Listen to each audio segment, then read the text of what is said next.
Hey everybody, Mark Dawes here, and I'm just following on from the video I did with my good pal Travell Henry the other day about is there any guidance anywhere that indicates when we can resume physical restraint training during COVID-19. If you remember, someone emailed me in asking why the SIA hadn't issued anything on this basis, but I contacted the SIA and they were good enough to respond to me. And there's the email, or the context of the email that they responded to me with. And you can see that the SIA are referring to two documents in here, one which is the guidance, which can be found here, and also their document, which can be found here. Now, they say that the SIA are referring to the industry in respect of coronavirus to the up-to-date guidance provided by HM Government, which can be found here. Now, I want us to look at this document first, and then we'll come on to government guidance. So let's do that first. Right, so this is the SIA's guidance. This is their document they're referring to. If we go to page 17, you'll see they've got some stuff here about license-linked training. Now remember, the Security Industry Authority, of course, are only talking about security-related qualifications and security-related training, but the same would apply to you if you're in the NHS and care, if we're talking about restraint training per se. Okay, so this is just an example, but this will apply to you in terms of the context and the concept of what I'm going to be telling you.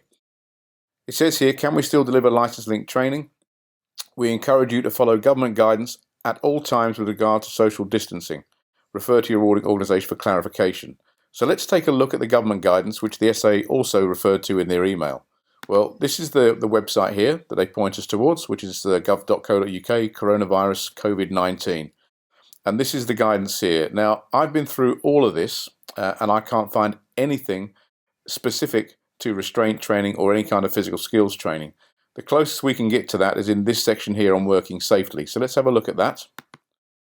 And it says here in this section here about working safely, it gives us 5 steps to working safety. And you can see here there's construction and outdoor work, factories, plants, warehouses, labs and research facilities, so on and so forth. Nothing specific to restraint training. So we've got to work with what we've got. So let's look at this one, 5 steps to working safely. Now in here it says practical actions for businesses to take based on 5 main steps. Make sure you read all the guides relevant to your workplace, and as you can see, there's nothing specific to restraint already. Each guide has specific actions for businesses to take based on these steps. Further guidance will be published as more businesses are able to reopen. Now, it talks about carrying out a COVID-19 risk assessment, and you can go to the HSE website and you can look at their aspects about how to do a risk assessment there. I'll tell you now, it is a basic risk assessment. There is nothing specific in the HSE guidance on how to do a risk assessment regarding COVID-19. It talks about hand washing and hygiene, help from home, etc., etc. But this is the bit here that people are talking to me about or asking questions about. It's about this 2 meter apart.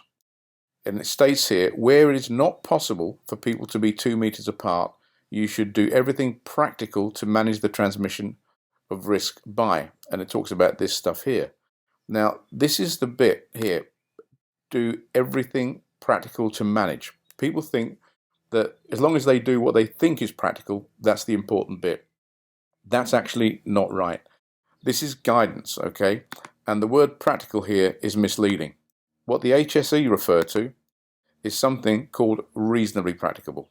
So if we come on here and we look at the HSE's website, it says what is meant by reasonably practicable. You may come across it as SFAIRP, so far as is reasonably practicable, or ALARP, as low as is reasonably practicable. So far as is reasonably practicable is the term most often used in the Health and Safety at Work Act, etc., and in regulations. As low as is reasonably practicable is the term used by risk specialists, and duty holders are more likely to know it. We use as low as is reasonably possible in this guidance.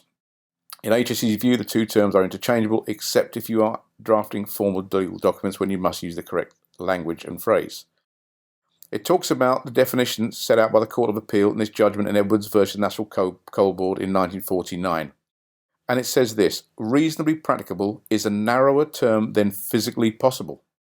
A computation must be made by the owner in which the quantum of risk is placed on one scale and the sacrifice involved in the measures necessary for averting the risk, whether in money, time or trouble, is placed on the other.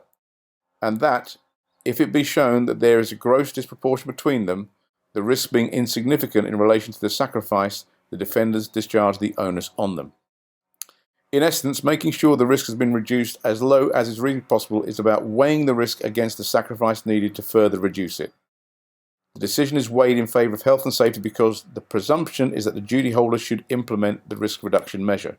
So I just want to show you a bit on reasonably practicable, and I'm going over stuff I've done before, bear with me.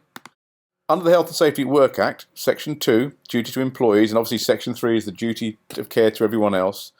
It says it shall, and shall means it's an absolute duty, you must do it, be the duty of every employer to ensure, so far as is reasonably practicable, the health and safety and welfare of all their employees. And reasonably practicable is risk-free cost. So that's what it looks like. What's the benefits of doing it against the cost? So if the risk is high, you can't argue cost. If the risk is low, then you can argue cost. And in the case that the HSC were talking about, which is Edwards v. the National Coal Board, it said in every case it is the risk that has to be weighed against the measures necessary to eliminate the risk.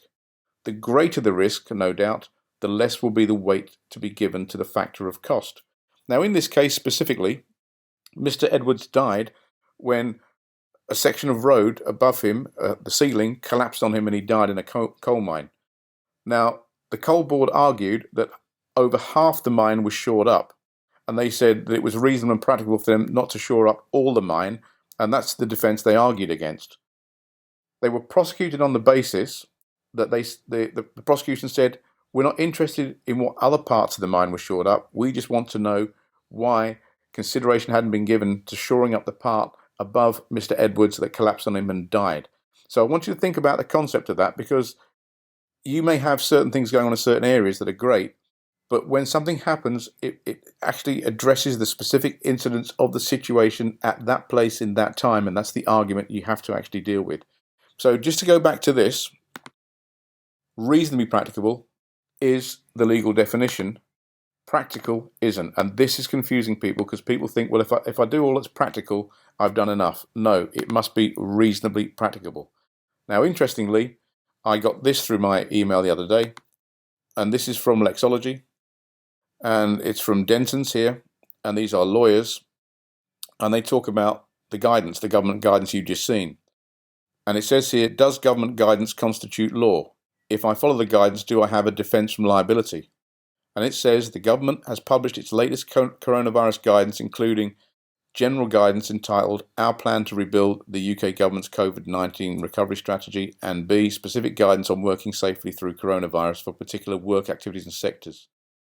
The guidance is non-statutory, which means it's not law, and does not constitute a change in law for the purpose of health and safety. The Health and Safety at Work Act, etc., 1974, remains the primary legislation governing health and safety in the workplace. Health and Safety at Work Act requires employees to do all that is reasonably practicable, again, not practical, reasonably practicable, to reduce the risk for their employees. Any employer who fails to do this is at risk of regulatory enforcement action by the Health and Safety Executive, HSE, or the local authority. The new risks arising from COVID-19 mean that employers will need to carry out new risk assessments. Whilst this guidance is not law, if a company follows government guidance, including any sector-specific guidance, this may help to provide evidence that it is acting reasonably under the law. However, companies are still potentially liable for civil and regulatory claims. And it goes on, and there's quite a lot in here, but I'll leave a link below so you can actually look at this. And what's interesting here,